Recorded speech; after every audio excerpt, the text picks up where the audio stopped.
Good morning সবাইকে। আপনারা সবাই কেমন আছেন? আর আমি তো ভীষণ ভালো আছি। ভালো থাকার কারণ হচ্ছে আজকের এই এত সুন্দর ওয়েদার। সকাল থেকে কি বৃষ্টি, আর একদম ওয়েদারটা পুরো ঠান্ডা হয়ে গেছে। যা গরম পড়েছিল, পারা যাচ্ছিল না, এই গরমটা সহ্য করা যাচ্ছিল না। তো আজকে খুব ভালো লাগছে মনটা, এত সুন্দর ওয়েদার সেই কারণে।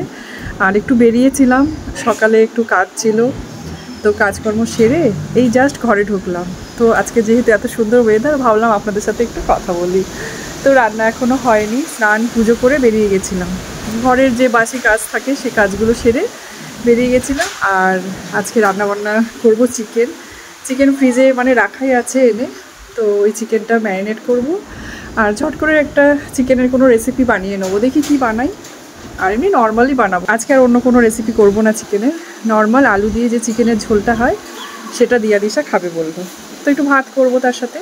আর সকালে ব্রেকফাস্টটা আজকে দিয়া বানিয়েছিল, ও স্যান্ডউইচ বানিয়েছিল কি কর্ন দিয়ে, তারপর আর কি দিয়েছিল। আমি যদিও খাইনি, আমি তো বেরিয়ে গেছিলাম সকালেই। তো ওরা নিজেরাই ব্রেকফাস্ট বানিয়েছে, নিজেরাই খেয়েছে। আর তারপরে ওর বাবাকে টিফিনটা করে দিয়েছে, ও বাবাও বেরিয়ে গেছে। জাস্ট ঢুকলাম কাজ সেরে। একটু স্কুলে গেছিলাম, অ্যাকচুয়ালি দিশার স্কুলে একটু কাজ ছিল। তো কয়েকটা কাজ নিয়ে বেরিয়েছিলাম, ব্যাংকেও গেছিলাম।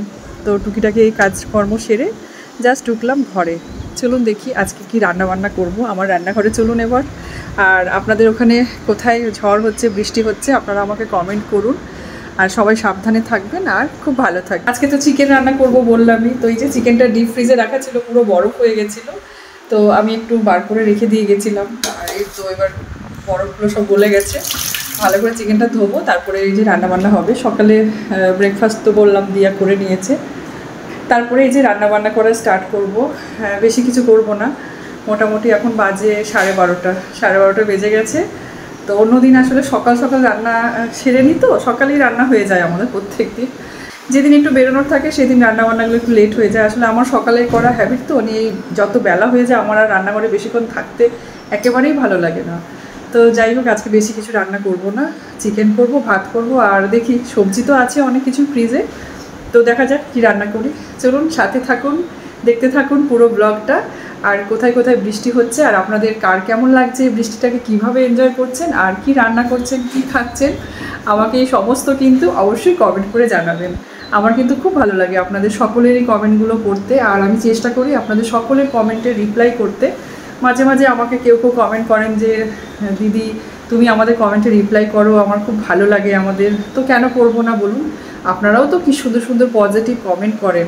তো আপনাদের এই কমেন্টগুলোর জন্যই তো আমি অনেকটা উৎসাহিত হই। আপনাদের কমেন্ট পাওয়ার পর থেকেই তো ভালো লাগে না, যে আরও সুন্দর সুন্দর ভিডিও বানানোর চেষ্টাটা আরও বেড়ে যায়।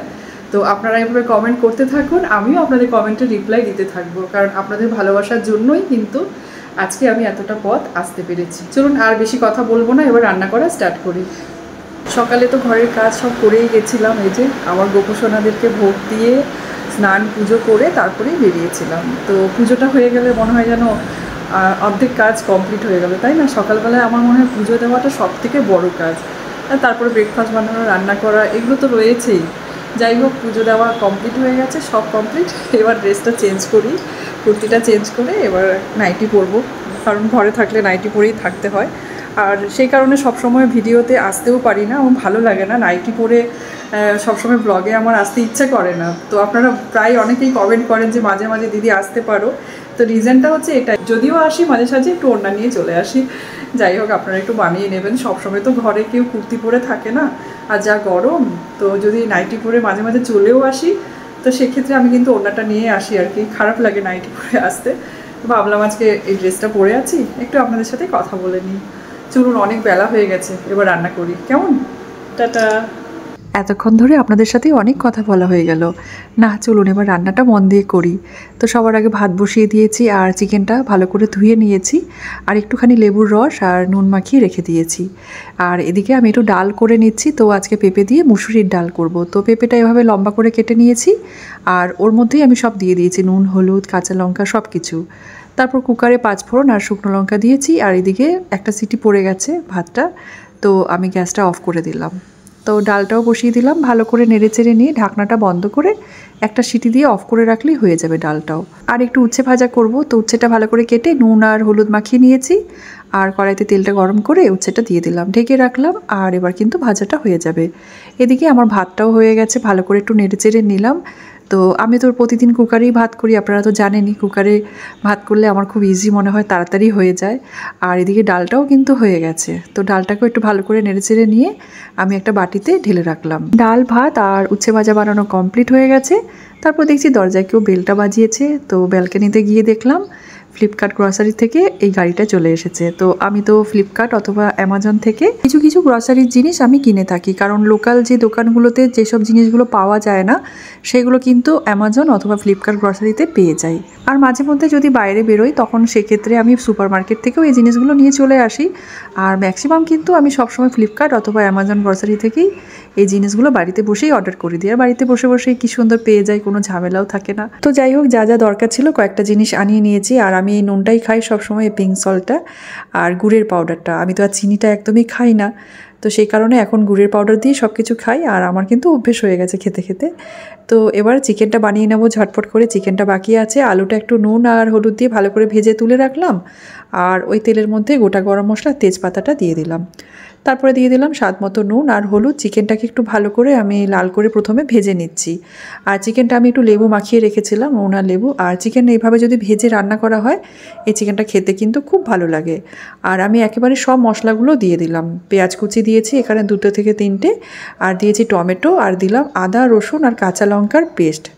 তারপর একটু নেড়ে চেড়ে নিলাম। আর হাফ চামচ করে দিয়ে দিয়েছি জিরে গুঁড়ো, ধনে গুঁড়ো, কাশ্মীরি লঙ্কার গুঁড়ো আর হলুদ। ভেজে রাখা আলুটাও আমি দিয়ে দিলাম। এবার ঢেকে রেখে গ্যাসের ফ্লেমটা একেবারে হাইতে রাখবো। আর ঢাকনাটা একবার করে খুলে নিয়ে ভালো করে নেড়ে চেড়ে নেবো, না হলে কিন্তু তলায় পোড়া লেগে যাবে। তো হাই ফ্লেমে রান্নাটা এই জন্যই করেছি, তাহলে আর মশলার যে কাঁচা গন্ধটা সেটা থাকবে না। ভালো করে যখন কষানো হয়ে গেছিলো তখন গ্রেভির জন্য গরম জল দিয়েছি, আরও কটা গোটা কাঁচা লঙ্কা দিয়ে দিয়েছি। আর দিয়ে দিচ্ছি সামান্য একটু গরম মশলার গুঁড়ো। ব্যাস হয়ে গেছে। এই হলো আমার ফাইনাল লুক আজকের চিকেন আর আলুর ঝোলের। তো রান্নাবান্না সব কমপ্লিট করে নিয়েছি, এবার খেয়ে নেব, কারণ খুব খিদে পেয়ে গেছে। আমি সকালে একটু ছাতুর শরবত খেয়ে বেরিয়েছিলাম, আর তারপর থেকে আর কিচ্ছু খাওয়া হয়নি। এত খিদে পাচ্ছে যে কি বলবো। তো দিয়া দিশাকে বললাম চলে আসতে, যে তোরা চলে আয় এবার খেয়ে নে। ওরা সব পড়াশোনা করছে, দিশাও বসেছিল পড়ছিল আর দিয়া পড়াচ্ছিল। তো রান্নাঘরে কয়েকটা বাসন আছে, রান্নাঘরটা একটু গুছিয়ে নেব ঝটপট করে। তারপরে লাঞ্চটাকে সার্ভ করে নিচ্ছি। তো এই চিকেনের আলু দিয়ে লাল এই পাতলা ঝোলটা খেতে কিন্তু আমার ভীষণ ভালো লাগে। দিয়া দিশাও খুব ভালোবাসে। চিকেনের যত রকমই নিত্য নতুন রেসিপি বানাই না কেন, তবে কিন্তু আলু দিয়ে চিকেনের এই পাতলা ঝোলের টেস্টটাই আলাদা।